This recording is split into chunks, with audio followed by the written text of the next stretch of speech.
estás? Bienvenidos a este tiempo de buenas noticias como cada miércoles.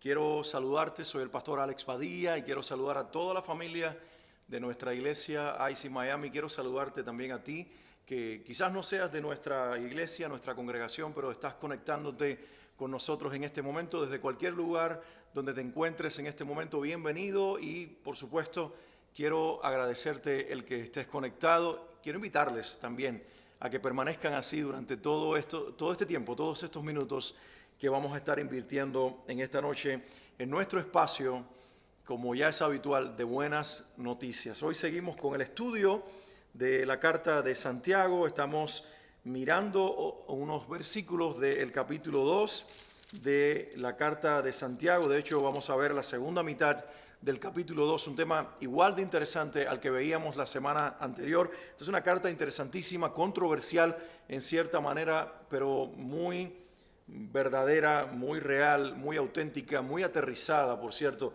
porque hace de la fe algo práctico y nos cuestiona en algunos aspectos que creo que son necesarios ser cuestionados. Para cada uno de ustedes que está entrando ahora a la transmisión, bienvenidos a este espacio de buenas noticias. Quiero solamente a modo de anuncio recordarles que la próxima semana, el próximo miércoles, con el favor de Dios, vamos a tener nuestro tiempo de Pregúntele al Pastor.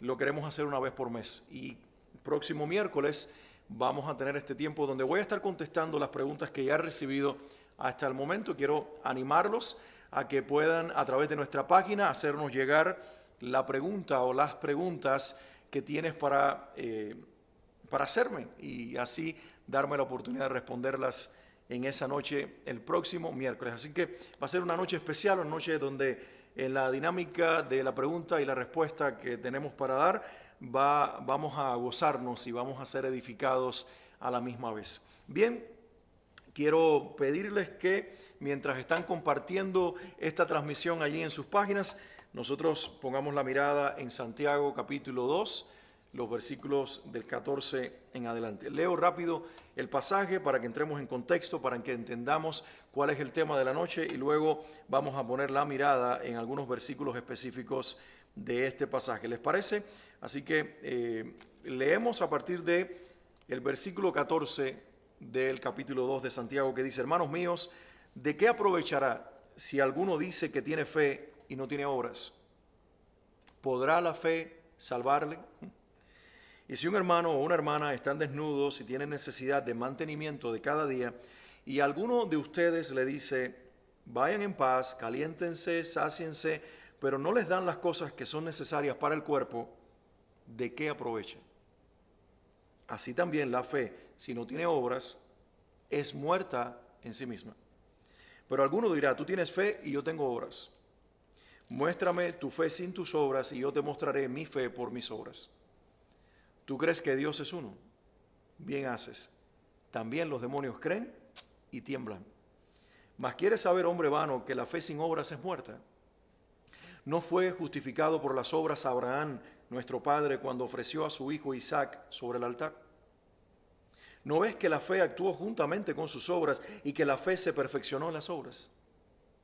Y se cumplió la escritura que dice: Abraham creyó a Dios y le fue contado por justicia, y fue llamado amigo de Dios. Ustedes ven, pues, que el hombre es justificado por las obras y no solamente por la fe. Asimismo también Rahab la ramera no fue justificada por obras cuando recibió a los mensajeros y los envió por otro camino. Porque como el cuerpo sin espíritu está muerto, así también la fe sin obras está muerta.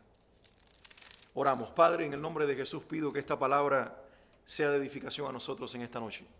Que hables a nuestros corazones, que nos des una palabra de verdad, que nos permita, Señor, ser iluminados donde tú estás iluminando este texto para enfatizar verdades en nuestra vida que son necesarias de entender y de conocer.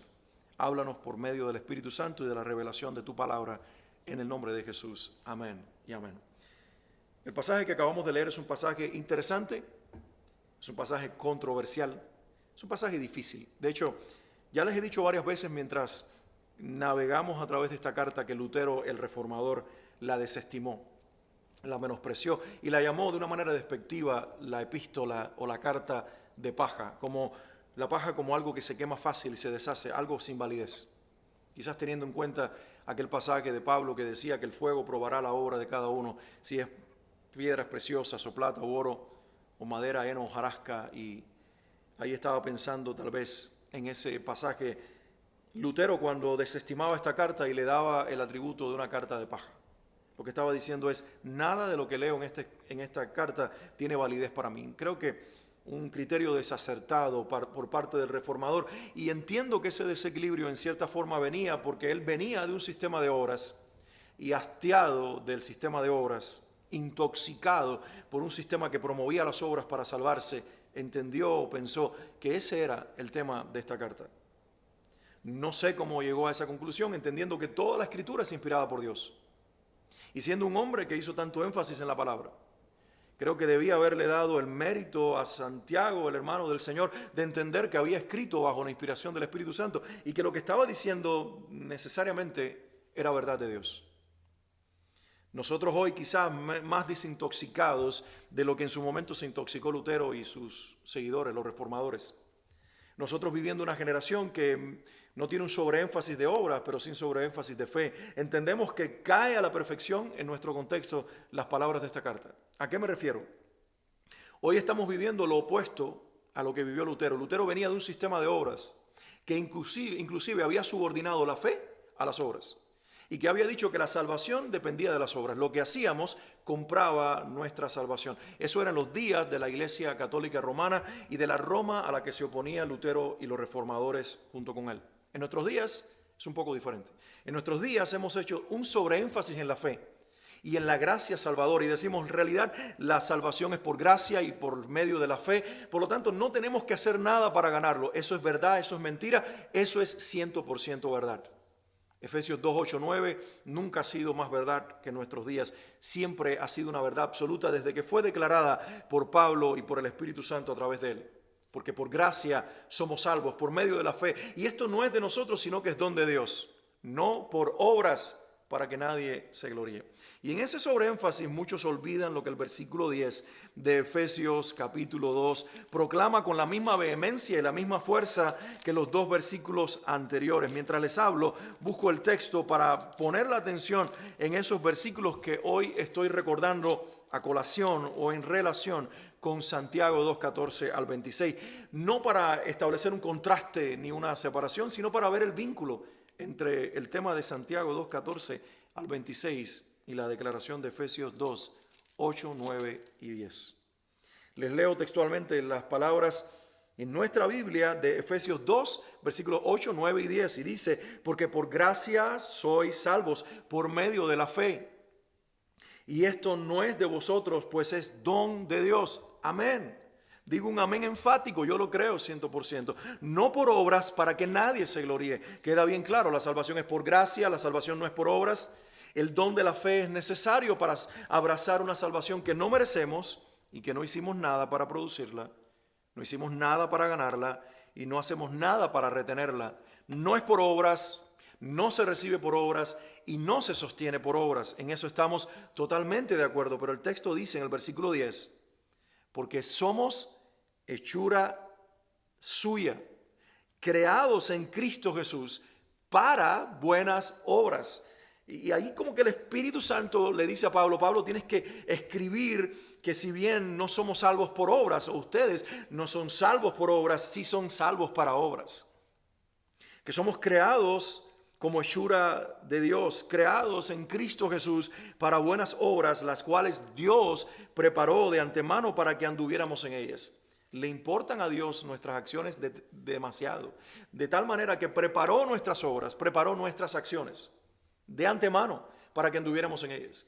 Dios no nos salvó por medio de las obras, pero sí nos salvó para que actuáramos de la manera que Él preparó de antemano. ¿Por qué le importa a Dios nuestras acciones? Porque es a través de lo que hacemos que revelamos lo que realmente reina en nuestros corazones. Es a través de lo que hacemos que decimos que realmente Cristo es importante en nuestras vidas. Bien lo dijo también el apóstol Juan cuando en su carta escribe diciendo, y si alguno dice que permanece en Él, pues entonces que ande como Él anduvo.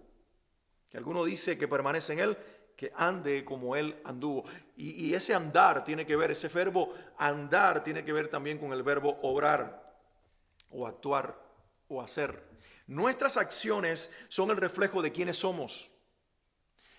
Pablo, inspirado por el Espíritu Santo, deja bien en claro que no llegamos a ser quienes somos, no llegamos a ser salvos, no llegamos a ser hijos de Dios por lo que hacemos, sino por lo que creemos, o más bien en quién creemos. Y al creer en Cristo, el don de la fe que ponemos en Él nos abre la puerta a la gracia salvadora. Pero dice que una vez que entramos por medio de esa gracia salvadora, en realidad somos revestidos de Cristo, somos hechura de Dios en Él, para que en Él, en Cristo, andemos en las buenas obras que Dios preparó de antemano para que nosotros anduviéramos en ellas. Juan entonces enfatiza: si ustedes dicen que permanecen en Él, si ustedes dicen que tienen una relación perseverante en Él, que es lo que da testimonio que la salvación de ustedes es verdadera, entonces ustedes deberían estar haciendo lo que Cristo hizo, pareciéndose a Jesús, siendo como Él es. Y creo que ese es el tema que realmente resalta en los versículos que acabamos de leer en el capítulo 2 de Santiago, versículos 14 al 26. No voy a poner la mirada hoy en todos los versículos de este pasaje que les compartí hace unos minutos y les leí hace unos minutos. Voy a poner la mirada en algunos versículos que para mí son importantes, que generan la controversia, que se prestan a confusión, pero que sencillamente por medio de ellos el Señor está enfatizando una verdad que como nunca antes, en una cultura de hipergracia, la iglesia necesita para entender que lo que hacemos sí es importante cuando decimos que caminamos en fe. El primer versículo que quiero poner la atención en esta noche es el versículo 14.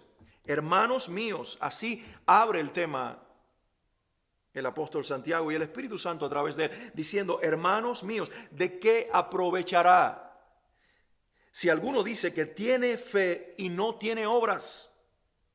Y la pregunta hipercontroversial es esta: ¿podrá la fe salvarle? Quien lee esto separado del contexto del resto del Nuevo Testamento, y quien lee esto separado del contexto de la misma carta en la cual está encerrada esta declaración, puede pensar que este hombre no creía en la fe salvadora. ¿Y es eso lo que él está escribiendo?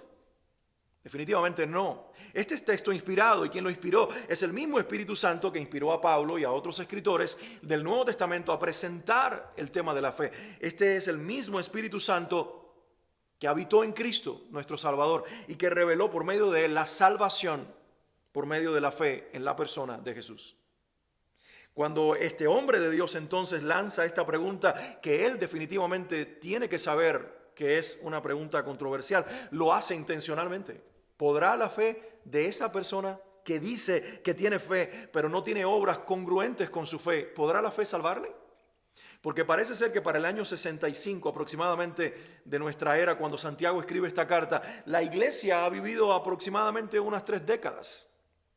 Desde que Cristo resucitó y se fue a la casa del Padre. Y esta iglesia de poco más o poco menos de 30 años, en realidad ha comenzado a abrazar tanto el tema de la fe que no quiere para nada tener relaciones con las obras.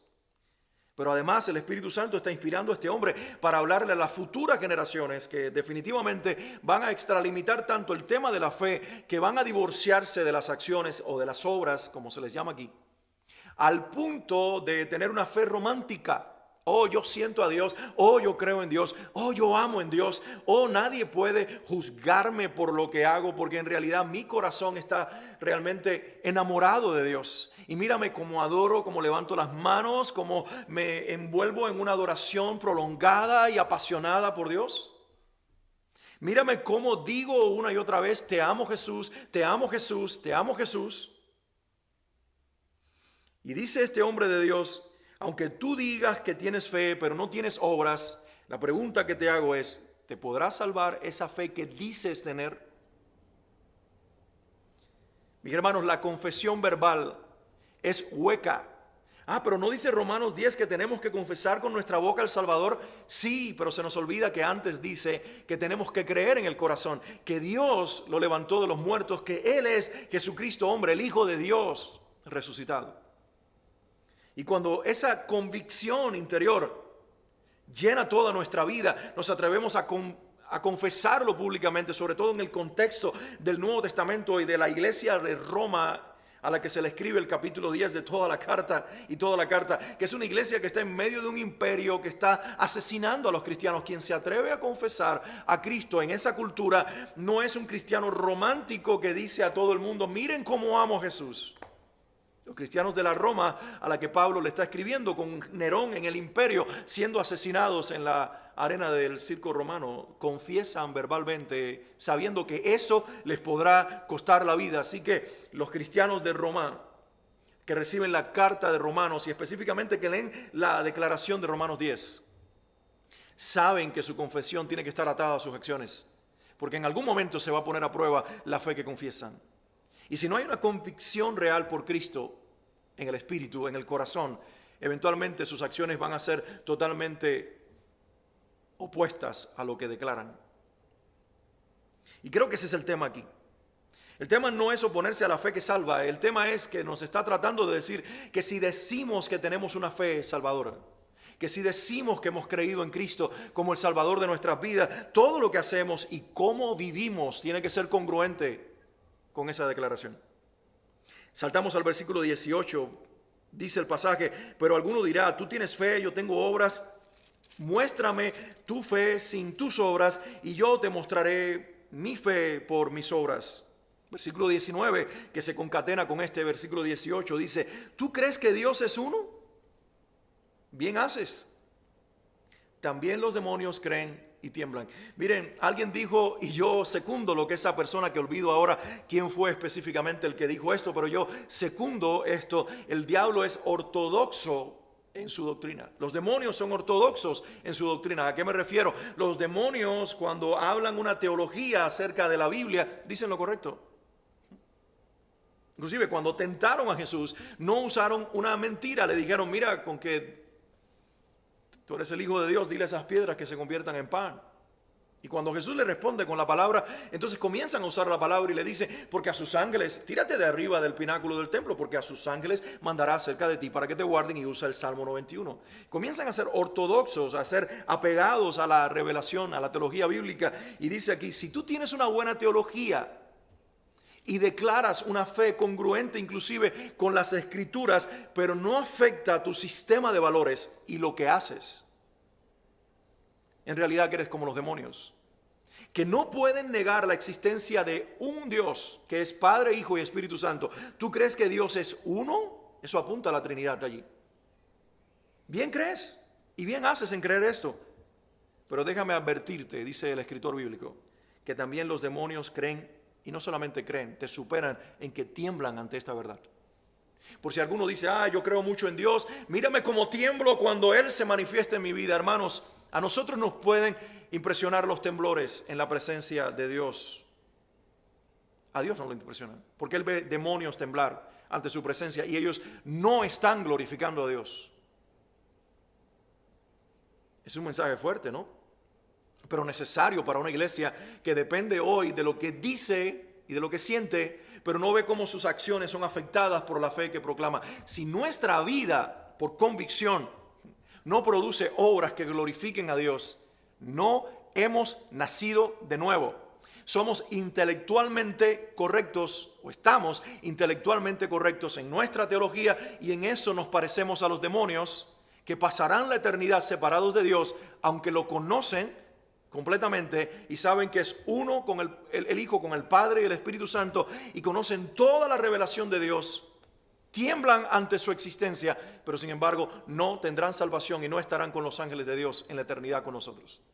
Y así muchos van camino al mismo destino que los demonios, porque aunque creen correctamente, su fe no pasa de una convicción intelectual o de una experiencia a nivel de las emociones o de lo sensitivo, y no está afectando su sistema de valores, sus acciones.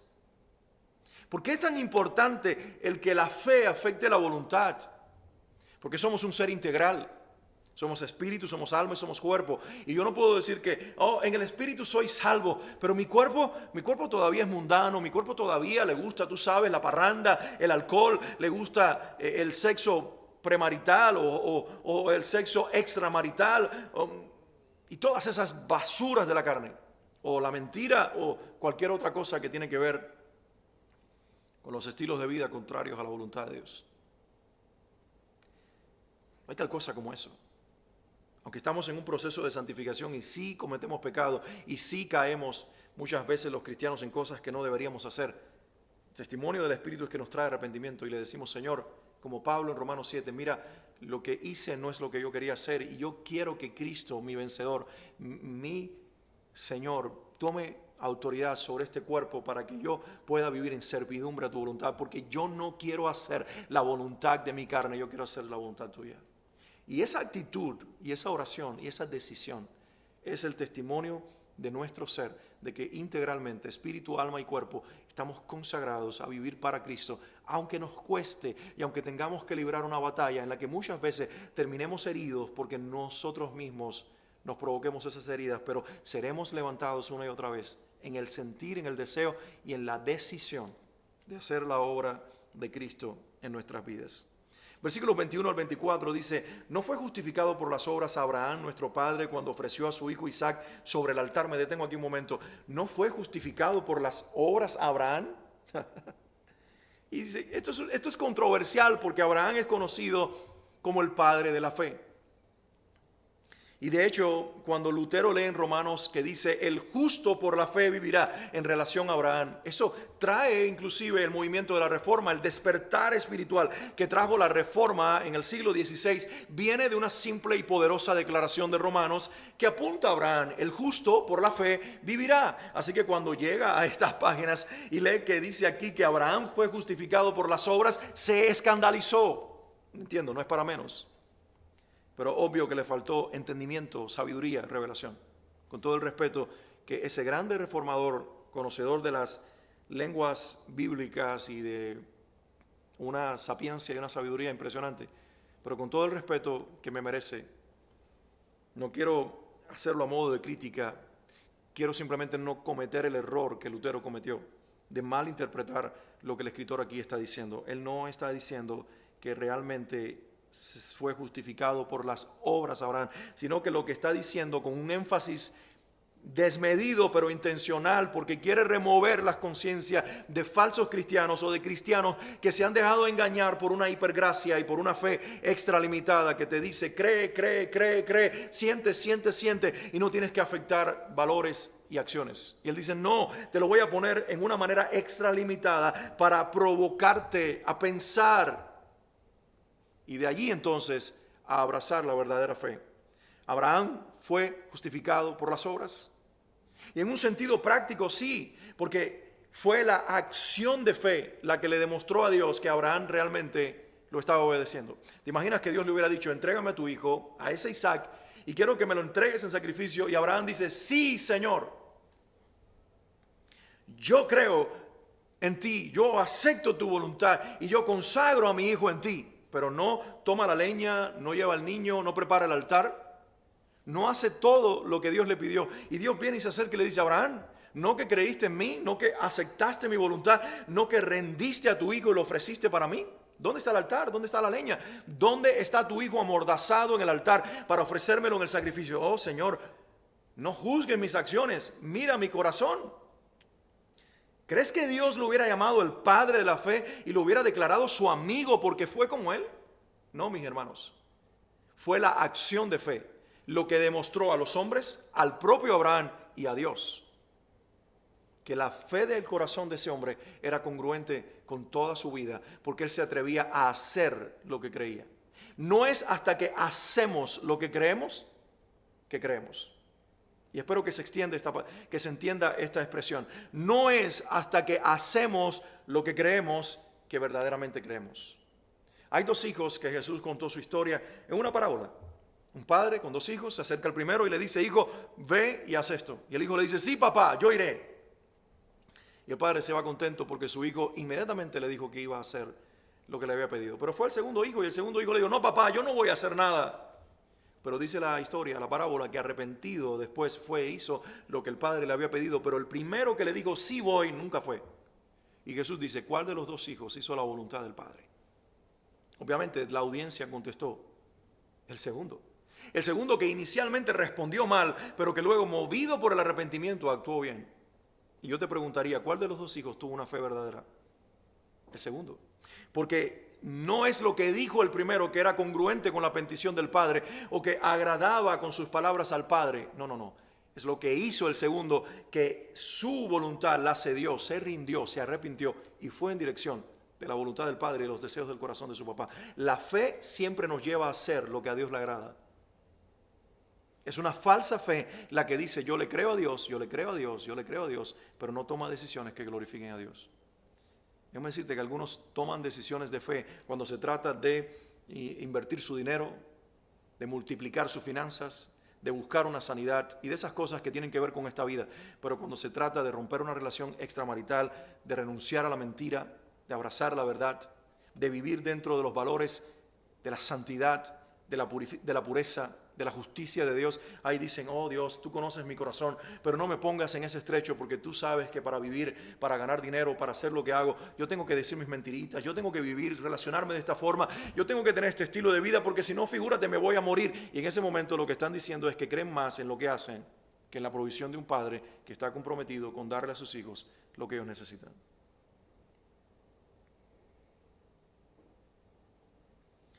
Versículo 24 dice, ustedes ven pues que el hombre es justificado por las obras y no solamente por la fe. Él no dice que el hombre no sea justificado por la fe. Él lo que dice es que no somos solamente justificados por la fe, no por una fe intelectual o una fe tan espiritual que no se ve, sino que dice las acciones hacen visible la fe. La fe es intangible, hermanos. ¿Qué hace la fe tangible? Las acciones. Es imposible que los demás puedan ver nuestra fe si no nos ven actuar de acuerdo a nuestra fe. Y por último, el versículo 26. Porque como el cuerpo sin espíritu está muerto, así también la fe sin obra está muerta. Así de sencillo. Nosotros, si no tenemos acciones que sean congruentes con lo que creemos y con aquel en el que creemos, sencillamente nuestra fe es muerta. Nuestra fe es inválida. Nuestra fe no es real. Nuestra fe no sirve. Y esa es la gran verdad que la palabra de Dios encierra. Yo creo que Dios encajó este capítulo y toda esta carta en medio de la revelación de la gracia y de la fe del Nuevo Testamento, para que no se creara un desequilibrio que eventualmente comenzó a crearse en algunas comunidades. Y aquí viene este hombre de Dios tan inspirado como el resto por el Espíritu Santo. Y para nada en contraposición a lo que Pablo enseñó, a lo que Pedro enseñó, porque ellos, si tú miras la enseñanza de fe y de gracia de Pablo, de Pedro y de Juan, ellos no negaron que la fe se expresara en acciones. De hecho, Pablo decía, es que por vista no andamos, es por fe, andamos, y ahí está la acción, ahí está el verbo andar. Juan, el que dice que permanece en él, debe andar como él anduvo. Aquí el andar de Pablo por fe y el andar de Juan en consecuencia de la fe en Cristo y del permanecer en él es congruente con las obras. Usan términos diferentes pero que apuntan a la misma dirección. Que lo que tú dices creer y la fe que hablas se ve en acciones. Muéstrame realmente que eres una persona que tiene frutos dignos de arrepentimiento. Muéstrame realmente que caminas en fe porque obedeces al Señor. Caminar en fe no solamente tiene que ver con lo que reclamamos para recibir. Yo creo que esa es la fe que está ejerciendo un gran porcentaje de la iglesia moderna. Te reclamo y nosotros tenemos la libertad para pedirle al Señor. Llámesle petición, llámesle reclamo, llámesle lo que quieras.